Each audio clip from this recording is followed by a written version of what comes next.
Saya katakan pada ibu saya, bahkan Allah akan turunkan saat di dunia. Ayah saya meninggal saat saya masuk pesantren, dan baiknya saya rasakan luar biasa. Beliau mengajar di musalla kecil dulu, sekarang jadi masjid. Itu saya selalu di bawah. Beliau mengajar, saya tidur.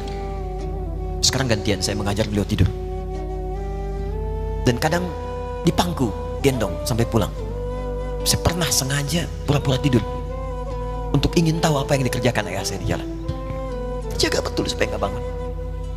Begitu saya disimpan di kasur dan bangun, diajak bercanda. Saya mau masuk pesantren, beliau nggak sempat ngantar.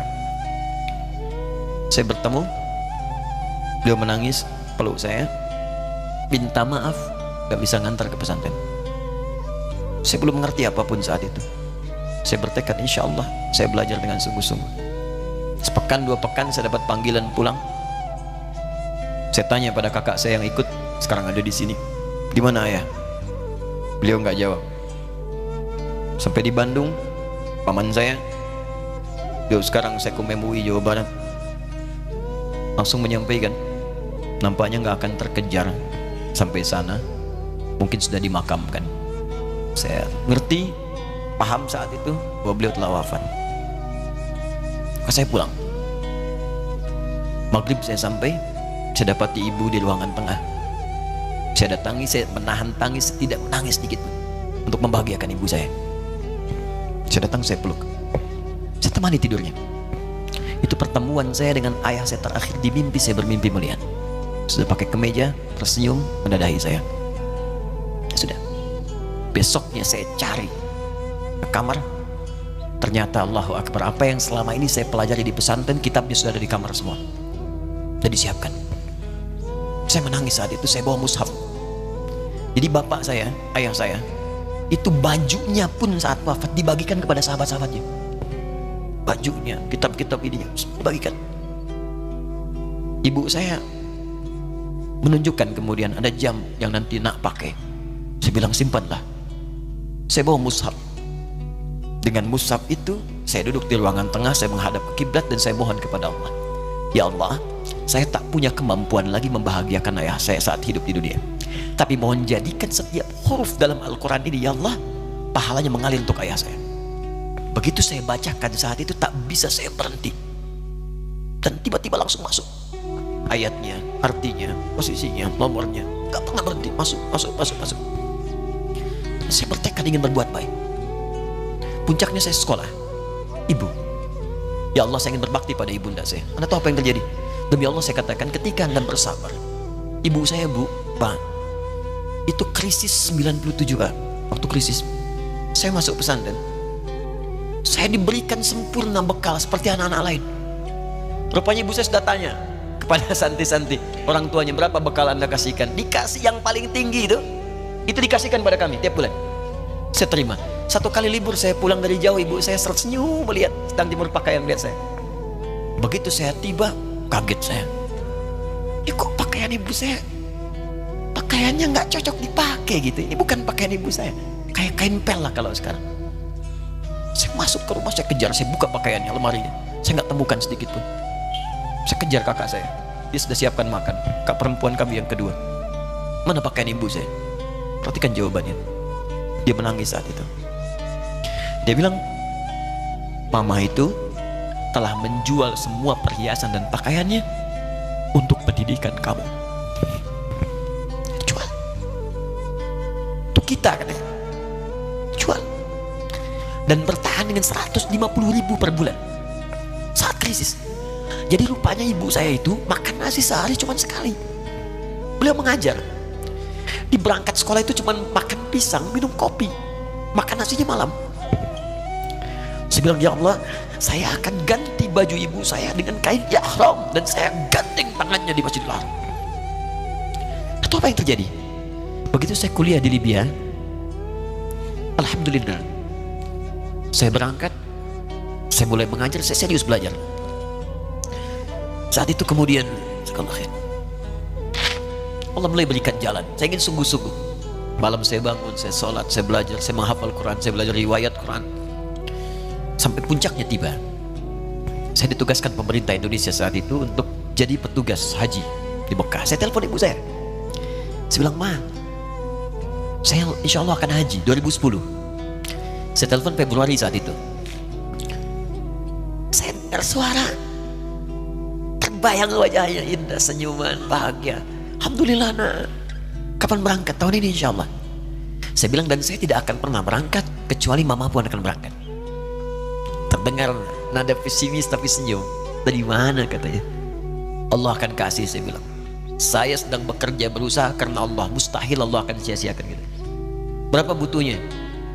Porsinya 25 juta. Kapan harus ada? Bulan Juni. Ya, jadi dari Februari ke Juni itu. Ya, Juli bukan Juni, Juli. Ya, jadi saya masih ingat bulan 7, 5 bulan itu. Saya ibu, Pak, nabung saya beli tabungan, saya niatkan untuk ibu saya haji. Bulan Juli masih setor 25 juta. Jadi semua tabungan masukin situ. Ada yang ngajar ngasih, masukin situ. Masukin semua. Tepat sepekan sebelum itu kemudian didaftarkan, saya buka tabungan. Allahu Akbar, karunia Allah luar biasa. Tadi butuh berapa? 25 juta. Begitu dibuka, Masya Allah, 1 juta. Karena beasiswa nggak banyak, 1 juta. Tapi 3 hari sebelum daftar, entah dari mana ibu-ibu pengajian di KBRI datang. Ustadz, ibu katanya mau haji juga ya? Ustadz mau haji ya? Ibu ikutnya. Sudah nggak usah dipikirin, nanti kami yang pikirkan semuanya.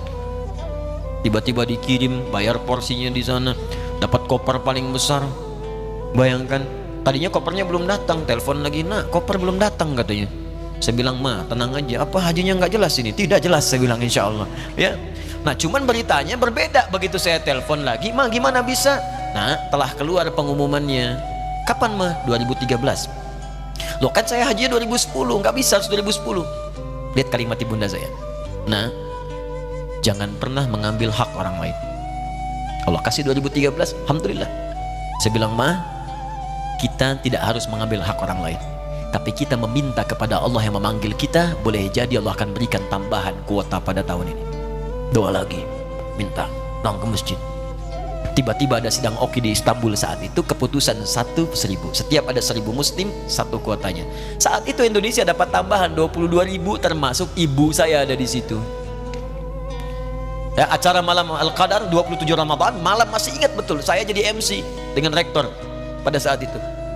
Saya nggak pernah bawa handphone, tiba-tiba handphone itu saya bawa, berbunyi kemudian telepon itu. Saya minta pada rektor izin, saya angkat dulu, diperkenankan. Saya kemudian ke belakang masjid, saya angkat. Tiba-tiba saya dengar suara sudah menangis. Nah, katanya, kenapa, Ma? Alhamdulillah, Mama bisa haji. Ternyata kuota itu termasuk ibu saya. 5 bulan, Pak. Bayar biasa. Nggak bayar tambahan, nggak ada macam-macam, bisa berangkat. Begitu saya berangkat duluan, saya tungguin betul di apartemennya, di maktabnya sampai datang. Begitu sudah datang, saya nggak sapa, saya lihat dari jauh. Bahagianya saya bisa mengganti pakaian tadi yang lusuh dengan kain ihram. Saya perhatikan, saya ikuti dari belakang. Di lift, saya ikuti. Di jalan, saya ikuti. Begitu sampai Masjidil Haram, saya gandeng tangannya. Ma, kita sama-sama. Labbaik Allahumma labbaik. Labbaik la syarika laka labbaik. Saya tawaf, saya gandeng ibu saya lindungi supaya dapat kenikmatan dalam tawafnya. Begitu saya rasakan bagaimana Sayyidah Hajar bekerja keras untuk Ismail.